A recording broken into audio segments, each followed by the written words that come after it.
Hi all, welcome to Xylem teaching exams. എല്ലാവർക്കും പുതിയൊരു ക്ലാസ്സിലേക്ക് സ്വാഗതം. നമ്മളിന്ന് നോക്കാൻ പോകുന്നത് KTET 3 ഫിസിക്കൽ സയൻസിൻ്റെ കുറച്ച് പ്രീവിയസ് ക്വസ്റ്റ്യൻസും അതിൻ്റെ ആൻസേഴ്സും ആണ്. അപ്പോൾ കഴിഞ്ഞ ഒരു ഭാഗമായിട്ട് നമ്മൾ KTET 3യുടെ കുറച്ച് ക്വസ്റ്റ്യൻസ് ചെയ്തിട്ടുണ്ടായിരുന്നു. അപ്പോൾ അതിൻ്റെ രണ്ടാമത്തെ പാർട്ടാണിത്.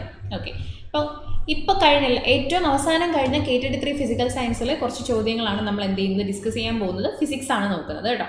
ഒന്നാമത്തെ ചോദ്യം നോക്കാം. A ball of mass 500 gram has 800 joule of total energy at a height of 10 meter. Assuming no energy loss, how much energy does it possess at a height of 5 meter? എന്താണ് പറഞ്ഞിരിക്കുന്നത്? ഒരു ബോൾ ഉണ്ട്, അതിൻ്റെ mass തന്നിട്ടുണ്ട് 500 gram ആണ്. അതിൻ്റെ total energy എത്രയാണ്? Total energy എന്ന് പറയുന്നത് 800 ജൂൾ ആണ് അതിൻ്റെ ടോട്ടൽ എനർജി, അല്ലേ? അറ്റ് എ ഹൈറ്റ് ഓഫ് എത്ര മീറ്ററിൽ? 10 മീറ്ററിൽ. Assuming no energy loss, energy loss ഒന്നും ഇല്ല എന്ന് അസ്യൂം ചെയ്യുന്നു. How much energy does it possess at a height of 5 metre? അത് താഴെ എത്തുന്നു, 5 മീറ്റർ ഹൈറ്റ് എത്തുന്ന സമയത്ത്, ഓക്കെ, ഭൂമിയിൽ നിന്ന് 5 മീറ്റർ ഹൈറ്റ് എത്തുന്ന സമയത്ത് അതിൻ്റെ എനർജി എത്രയായിരിക്കും എന്നാണ് ചോദിച്ചിരിക്കുന്നത്. നമുക്കറിയാം, ഒരു വസ്തുവിൻ്റെ ടോട്ടൽ എനർജി, ചലിച്ചുകൊണ്ടിരിക്കുന്ന അല്ലെങ്കിൽ മോഷനിലുള്ളൊരു വസ്തുവിൻ്റെ ടോട്ടൽ എനർജി എന്ന് പറഞ്ഞു കഴിഞ്ഞാൽ അതിൻ്റെ പൊട്ടൻഷ്യൽ എനർജിയും അതിൻ്റെ കൈനറ്റിക് എനർജിയും കൂടെ കൂട്ടണം, അല്ലേ? പൊട്ടൻഷ്യൽ എനർജിയും കൈനറ്റിക് എനർജിയും കൂടെ കൂട്ടി കിട്ടുന്നതാണ് അതിൻ്റെ ടോട്ടൽ എനർജി എന്ന് പറയുന്നത്, അല്ലേ? ആണല്ലോ. നമ്മൾ law of conservation of energy നിങ്ങൾ പഠിച്ചിട്ടുണ്ടായിരിക്കും. അത് പ്രകാരം മോഷനിലുള്ള ഒരു വസ്തുവിൻ്റെ, ചലനത്തിലുള്ള ഒരു വസ്തുവിൻ്റെ ടോട്ടൽ എനർജി എന്ന് പറയുന്നത് എപ്പോഴും ഒരു കോൺസ്റ്റൻ്റ് ആയിരിക്കും. ടോട്ടൽ എനർജി എന്ന് പറഞ്ഞാൽ എപ്പോഴും ഒരു കോൺസ്റ്റൻ്റ് ആയിരിക്കും. ആദ്യം മുതൽ അവസാനം വരെയും അതിൻ്റെ ടോട്ടൽ എനർജി എന്ന് പറയുന്നത് ഒരു കോൺസ്റ്റൻ്റ് ആയിരിക്കും. അങ്ങനെ ടോട്ടൽ എനർജി കോൺസ്റ്റൻ്റ് ആകണമെങ്കിൽ എന്ത് സംഭവിക്കണം? ഇപ്പം പൊട്ടൻഷ്യൽ എനർജി, നമ്മളൊരു വസ്തു താഴേക്ക് വീഴുകയാണെന്ന് വിചാരിക്കുക. താഴേക്ക് വീഴുമ്പോൾ അതിൻ്റെ ഹൈറ്റ് കുറഞ്ഞുകൊണ്ടിരിക്കുകയാണ്. ഹൈറ്റ് കുറയുന്നതിനനുസരിച്ച് അതിൻ്റെ പൊട്ടൻഷ്യൽ എനർജി കൂടും. എപ്പോഴും ടോട്ടൽ എനർജി കോൺസ്റ്റൻ്റ് ആയിട്ട് നിൽക്കണമെങ്കിൽ പൊട്ടൻഷ്യൽ എനർജി കുറയുന്നു എന്ന് പറഞ്ഞാൽ അതിനനുസരിച്ച് ആര് കൂടണം? കൈനറ്റിക് എനർജി കൂടണം. ഇങ്ങനെ ഒരു എനർജി കൂടുമ്പോൾ മറ്റേ എനർജി കുറയും. അങ്ങനെ ഇത് രണ്ടും ബാലൻസ് ആയിട്ട് ടോട്ടൽ എനർജി എന്തായിരിക്കും? എപ്പോഴും ടോട്ടൽ എനർജി എന്ന് പറയുന്നത് ഒരു കോൺസ്റ്റന്റ് നമ്പർ ആയിരിക്കും. ഓക്കെ, അപ്പോൾ ഇവിടെ നമുക്ക് കണക്കുകളൊക്കെ വേണമെങ്കിൽ ഇക്വേഷൻസ് ഒക്കെ ഉപയോഗിച്ച് ചെയ്യാം, കുഴപ്പങ്ങളൊന്നുമില്ല. ഇപ്പോൾ കൈനറ്റിക് എനർജിയുടെ ഇക്വേഷൻ നമുക്കറിയാം, 12 mv² ആണ്.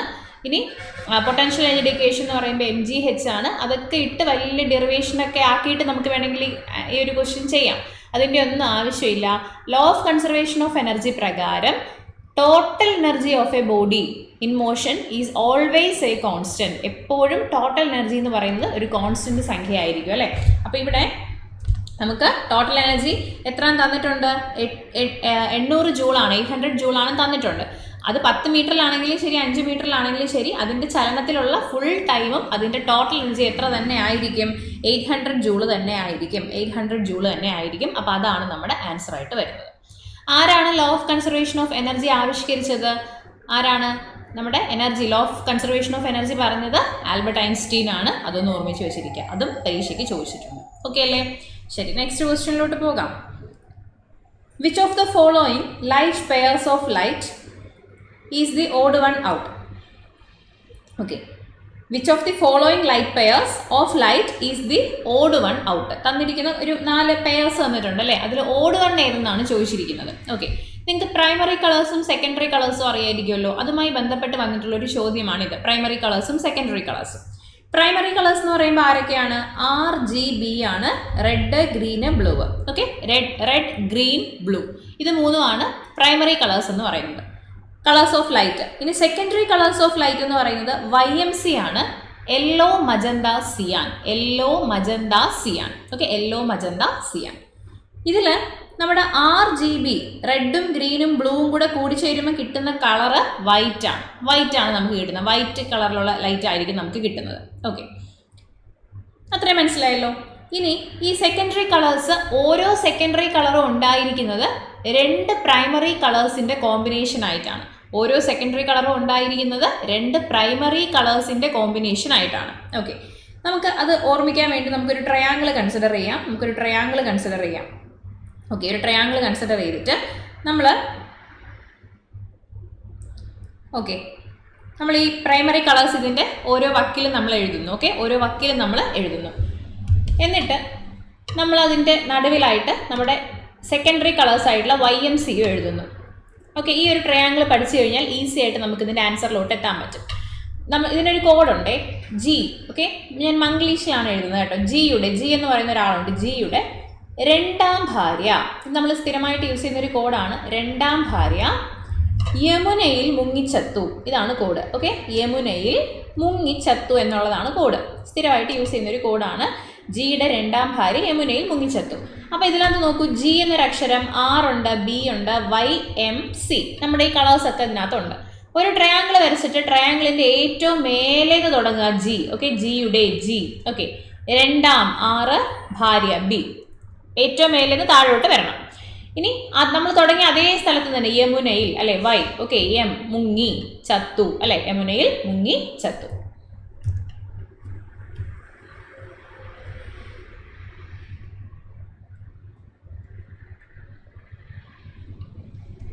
ഓക്കെ ആണല്ലോ? ഒരു മിനിറ്റ്.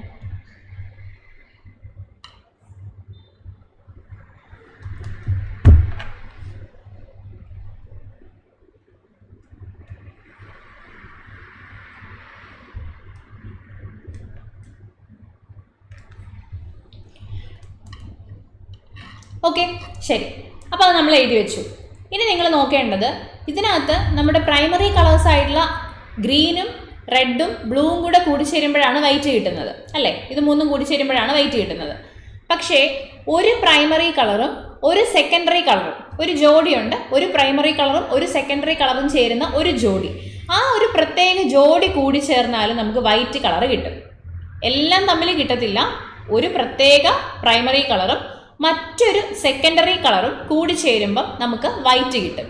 അങ്ങനെ ഉള്ള പെയേഴ്സിനെ, ആ ഒരു പ്രൈമറി കളറും സെക്കൻഡറി കളറും കൂടി ചേർന്ന് വൈറ്റ് കിട്ടിയില്ലേ, അങ്ങനെയുള്ള കളേഴ്സിന്റെ പെയറിനെ നമ്മൾ വിളിക്കുന്ന പേരാണ് കോംപ്ലിമെന്ററി കളേഴ്സ്. കോംപ്ലിമെന്ററി കളേഴ്സ് എന്ന് വിളിക്കും. എക്സാമ്പിൾ ഞാൻ നിങ്ങൾക്ക് പറഞ്ഞുതരാം. അപ്പം നീലയും മഞ്ഞയും കൂടി ചേർന്നാൽ നമുക്ക് വൈറ്റ് കിട്ടും. ഓക്കെ, നീലയും മഞ്ഞയും കൂടി ചേർന്നാൽ എന്ത് കിട്ടും? വൈറ്റ് കിട്ടും. നീല എന്ന് പറഞ്ഞ ഒരു പ്രൈമറി കളറാണ്, മഞ്ഞ എന്ന് പറയുന്ന ഒരു സെക്കൻഡറി കളറാണ്. അപ്പം നീല എന്ന് പറയുന്ന പ്രൈമറി കളറും മഞ്ഞ എന്ന് പറയുന്ന സെക്കൻഡറി കളറും കൂടി ചേർന്നാൽ വൈറ്റ് കിട്ടും. അതുകൊണ്ട് നമുക്ക് പറയാം നീലയും മഞ്ഞയും കോംപ്ലിമെന്ററി കളേഴ്സ് ആണ്. ബ്ലൂവും അതേപോലെ യെല്ലോയും കോംപ്ലിമെന്ററി കളേഴ്സ് ആണെന്ന് പറയാം. മനസ്സിലായല്ലോ? ശരി. ഇത് നമുക്ക് ഈ ഒരു ട്രയാങ്കിൾ ഉപയോഗിച്ച് എങ്ങനെ പഠിക്കാമെന്ന് ആലോചിച്ച് കഴിഞ്ഞാൽ, നിങ്ങൾ ഈ ട്രയാങ്കിളിൻ്റെ ഓരോ മൂലയിൽ നിന്നും നേരെ ഓപ്പോസിറ്റ് സൈഡിലേക്ക് ഒരു ലൈൻ വരയ്ക്കുക. നോക്കൂ, നമ്മൾ ബിയിൽ നിന്ന്, ബ്ലൂയിൽ നിന്നല്ലേ ആ ഒരു ലൈൻ വരച്ചത്, അത് യെല്ലോയിലല്ലേ ചെന്ന് അവസാനിക്കുന്നത്. അപ്പം നമുക്ക് പറയാം ബിയും യെല്ലോയും കോംപ്ലിമെന്ററി കളേഴ്സ് ആണ്, അവന്മാർ ചേർന്നാൽ വൈറ്റ് കിട്ടും. ഇനി അടുത്ത് ഈ ഗ്രീൻ എന്ന് പറയുന്ന ഈ ഒരു മൂലയിൽ നിന്ന് നമുക്ക് ഇങ്ങോട്ട് വരയ്ക്കാം. ഇങ്ങോട്ട് വരയ്ക്കുമ്പോൾ നമുക്ക് മജന്തയിലാണ് വന്ന് നിൽക്കുന്നത്. അപ്പം നമുക്ക് പറയാം ഗ്രീനും മജന്തയും എന്താണ്? നമ്മുടെ കോംപ്ലിമെന്ററി കളേഴ്സ് ആണ്, വൈറ്റ് ആണ് അതിനകത്തുനിന്ന് കിട്ടുന്നതെന്ന് പറയാം. ഇനി അടുത്ത് ഈ റെഡിൽ നിന്ന് ഞാൻ ഇങ്ങോട്ട് വരച്ചാലോ? റെഡിൽ നിന്ന് ഞാൻ വരച്ചു കഴിഞ്ഞാൽ സിയാനിലാണ് ചെന്നെത്തുന്നത് അല്ലെ, സിയാനിലാണ് ചെന്നെത്തുന്നത്. അപ്പം നമുക്ക് പറയാം റെഡും സിയാനും എന്താണ്? കോംപ്ലിമെന്ററി കളേഴ്സ് ആണ്, വൈറ്റ് ആണ് നമുക്ക് അതിനകത്ത് നിന്ന് കിട്ടുന്നതെന്ന് പറയാൻ പറ്റും. ഓക്കെ, ഇനി ഈ പെയേഴ്സ് ആണോ ഇവിടെ കിടക്കുന്നത്? നിങ്ങൾ നോക്കിക്കേ, മജന്ത ആൻഡ് ഗ്രീൻ ആണോ? മജന്തയും ഗ്രീനും ആണോ കോംപ്ലിമെന്ററി കളേഴ്സ്? ആണ്. സിയാൻ ആൻഡ് റെഡ് നോക്കിക്കേ, സിയാൻ ആൻഡ് റെഡ് ആണോ കോംപ്ലിമെന്ററി കളേഴ്സ്? ആണ്. യെല്ലോ ആൻഡ് ബ്ലൂ ആണോ? യെല്ലോ ആൻഡ് ബ്ലൂ ആണോ കോംപ്ലിമെന്ററി കളേഴ്സ്? അതെ, ആണ്. സിയാൻ ആൻഡ് ബ്ലൂ കോംപ്ലിമെന്ററി കളർ ആണോ? അത് അല്ല. അപ്പൊ അതാണ് അവിടുത്തെ ഓഡ് വൺ ഔട്ട് ആയിട്ട് നിൽക്കുന്നത്. ഓപ്ഷൻ ഡി ആയിരിക്കും നമ്മുടെ ആൻസർ.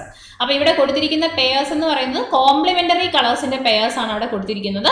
അപ്പോൾ അവിടെ ഓഡ് വൺ ഔട്ട് നമുക്ക് ഈസി ആയിട്ട് കിട്ടി. ഇതൊന്ന് പഠിച്ചു വെച്ചേക്കണം കേട്ടോ. ഇത് പരീക്ഷയ്ക്ക് എപ്പോഴും സ്ഥിരമായിട്ടൊക്കെ ഇങ്ങനെ ഇതുമായി ബന്ധപ്പെട്ട് പല പല പല ക്വസ്റ്റ്യൻസ് ചോദിക്കാറുണ്ട്. ഓക്കെ അല്ലേ? നെക്സ്റ്റ് പോവാം. Next, an object of mass 8.5 kg is kept on a level surface. On applying a force of 60 Newton, the object moves 12 meter in the direction of force. Calculate the quantity of work. Okay, work കാണാനാണ് പറഞ്ഞിരിക്കുന്നത്. എന്തൊക്കെയാണ് തന്നിരിക്കുന്നത് നമുക്ക് നോക്കാം. Object of mass 8.5 kg. അപ്പോൾ mass തന്നിട്ടുണ്ട് 8.5 kg. Okay, on applying a force of 60 newton. Okay, 60 newton force ആണ് നമ്മൾ അപ്ലൈ ചെയ്തത്. The object moves 12 metre in the direction of force. 12 metre displacement ഉണ്ടായി. നമ്മൾ ഡിസ്പ്ലേസ്മെന്റിനെ സൂചിപ്പിക്കാൻ ഉപയോഗിക്കുന്ന അക്ഷരം എന്താണ്? എസ് എന്ന് പറയുന്ന അക്ഷരമാണ് നമ്മൾ ഡിസ്പ്ലേസ്മെന്റിനെ സൂചിപ്പിക്കാൻ വേണ്ടി ഉപയോഗിക്കുന്നത്. അപ്പോൾ എസ് ആണ് 12 മീറ്റർ എന്ന് നമുക്ക് കിട്ടി. ഇനി ക്വാണ്ടിറ്റി ഓഫ് വർക്ക് കാണാനാണ് പറഞ്ഞിരിക്കുന്നത്. വർക്ക് ഈസ് ഈക്വൽ ടു എന്താണ് equation? Force into displacement. Work is equal to എന്താണ് equation? Force into displacement. Force into displacement. Okay, force എത്ര തന്നിട്ടുണ്ട്? 60 എന്ന് തന്നിട്ടുണ്ട്. ഡിസ്പ്ലേസ്മെന്റ് 12 എന്ന് തന്നിട്ടുണ്ട്. ഓക്കെ, ചെയ്യുമ്പോൾ എത്ര കിട്ടും നമുക്ക്? 720 ജൂൾ എന്ന് കിട്ടും അല്ലേ? 720 ജൂൾ എന്ന് കിട്ടും. അപ്പോൾ വർക്ക് കാണാനുള്ള ഇക്വേഷൻ ഫോഴ്സ് ഇൻറ്റു ഡിസ്പ്ലേസ്മെന്റ് ആണ്. Force into displacement. ഓക്കെ, വർക്കിന്റെ യൂണിറ്റ് അറിയാം, ജൂൾ ആണ്. അല്ലെങ്കിൽ നമുക്ക് ന്യൂട്ടൺ മീറ്റർ എന്ന് പറയുന്ന യൂണിറ്റ് യൂസ് ചെയ്യാം. വർക്കിന് നമുക്ക് ന്യൂട്ടൺ മീറ്റർ എന്ന് പറയുന്ന യൂണിറ്റ് വേണമെങ്കിലും എന്ത് ചെയ്യാൻ പറ്റും? യൂസ് ചെയ്യാൻ പറ്റും. ഓക്കെ, ഇവിടെ ആൻസർ ഓപ്ഷനിലുണ്ടല്ലോ 720 ജൂൾ ആണ് നമുക്ക് ആൻസർ ആയിട്ട് വരുന്നത്. 720 ജൂൾ. ഓക്കെ, 720 കിട്ടിയെന്ന് വിചാരിക്കുന്നു. ഇനി നമ്മളൊരു ഹൈറ്റിൽ, ഇപ്പോൾ ഒരു വസ്തു താഴെ ഇരിക്കുകയാണ്, ആ വസ്തുവിനെ ഞാനൊരു ഹൈറ്റിലേക്ക് കൊണ്ടുപോകുന്നു എന്ന് വിചാരിക്കാം. ഓക്കെ, ഒരു വസ്തു താഴെ ഇരിക്കുന്നു, ഞാൻ ഒരു വസ്തുവിനെ ഞാൻ ഒരു ഹൈറ്റിലേക്ക് കൊണ്ടുപോവാണ്. അങ്ങനെയാണെങ്കിൽ അവിടെ ചെയ്യേണ്ട വർക്ക് കണ്ടുപിടിക്കാൻ മറ്റൊരു ഇക്വേഷൻ ഉണ്ട്. ആ ഇക്വേഷൻ എന്താണ്? mgh. ഓക്കെ, ആ ഇക്വേഷൻ എന്താണ്? mgh. m എന്ന് പറഞ്ഞാൽ മാസ് ആണ്, g എന്ന് പറഞ്ഞാൽ acceleration due to gravity, h എന്ന് പറഞ്ഞാൽ ഹൈറ്റ്. Okay, yes. അപ്പോൾ ഈ മേലോട്ട് കൊണ്ടുപോകാൻ വേണ്ടി നമ്മൾ ചെയ്യേണ്ട വർക്കാണ് W = mgh. ഓക്കെ അല്ലേ? നെക്സ്റ്റ് നോക്കാം.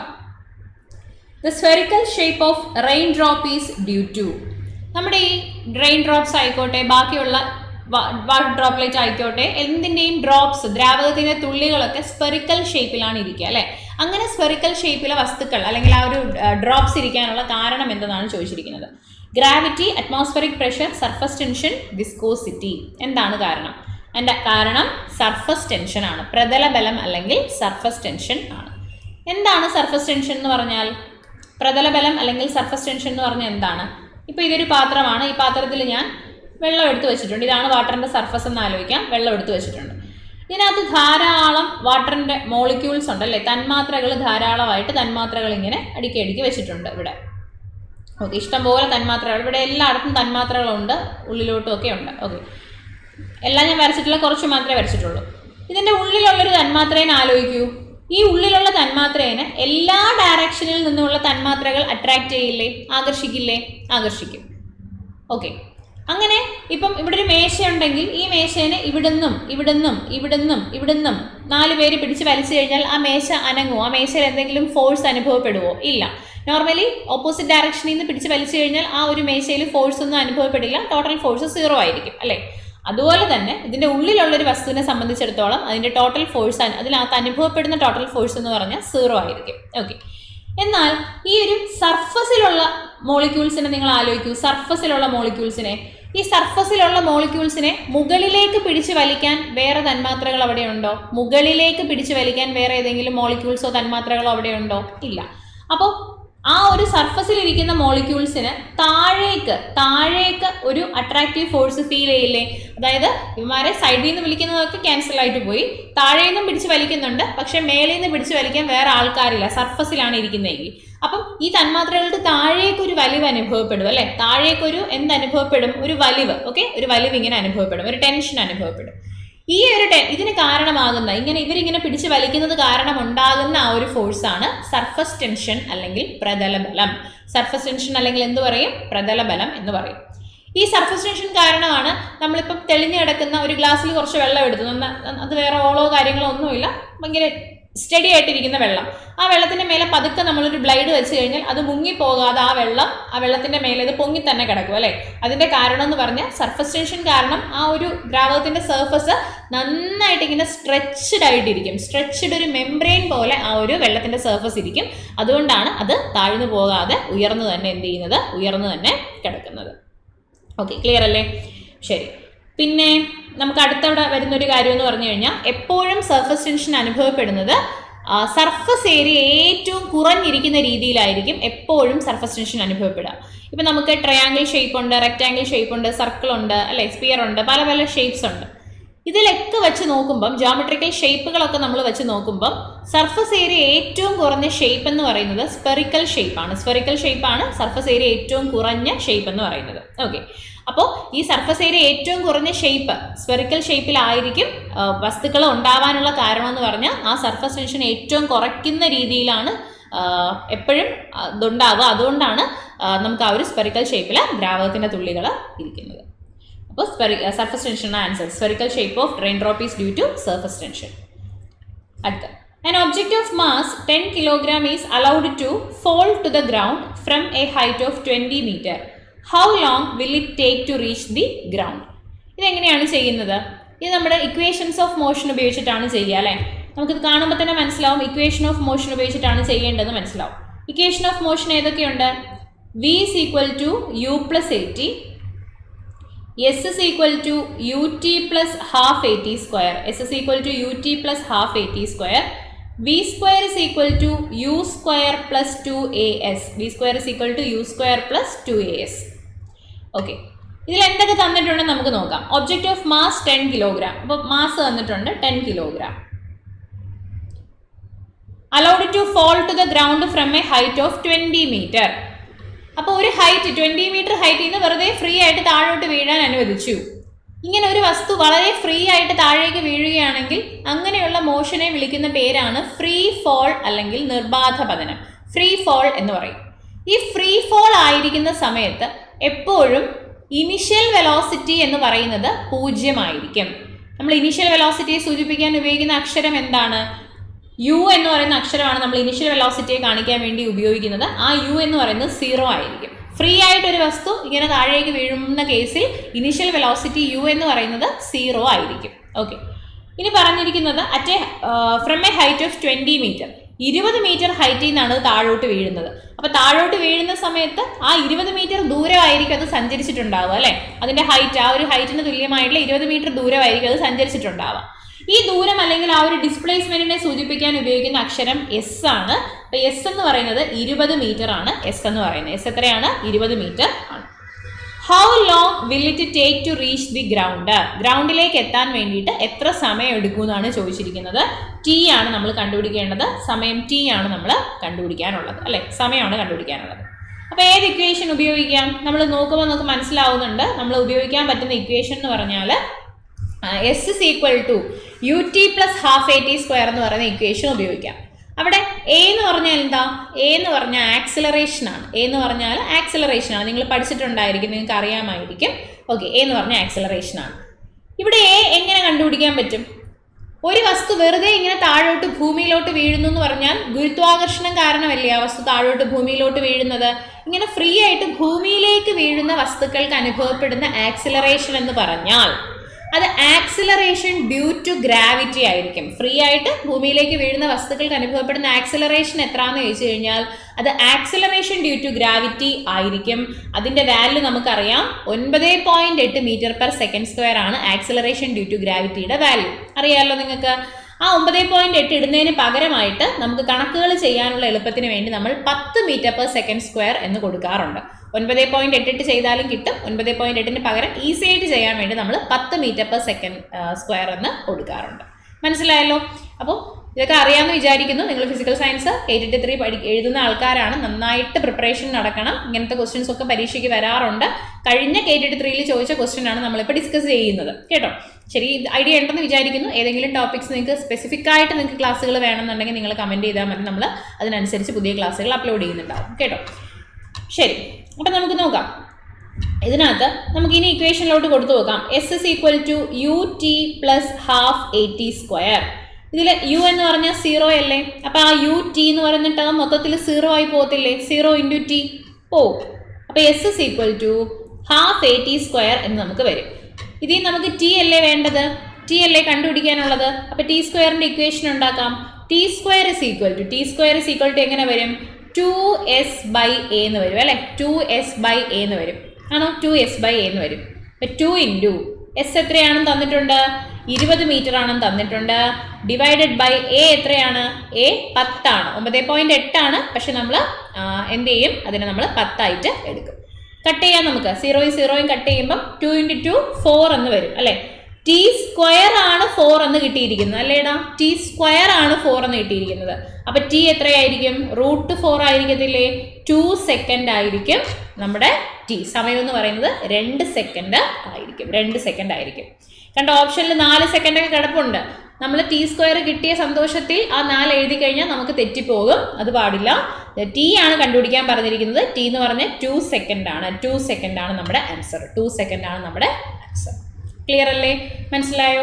അപ്പോൾ നമ്മളൊരു 5 ചോദ്യങ്ങളാണ് ചെയ്തത്. അത്യാവശ്യം നല്ല ചോദ്യങ്ങളാണ് 5 എണ്ണം നമ്മൾ ചെയ്തത്. കൺസെപ്റ്റുകൾ ക്ലിയറായി പഠിക്കുക. കൺസെപ്റ്റുകളൊക്കെ വളരെ ഇമ്പോർട്ടൻ്റ് ആണ്.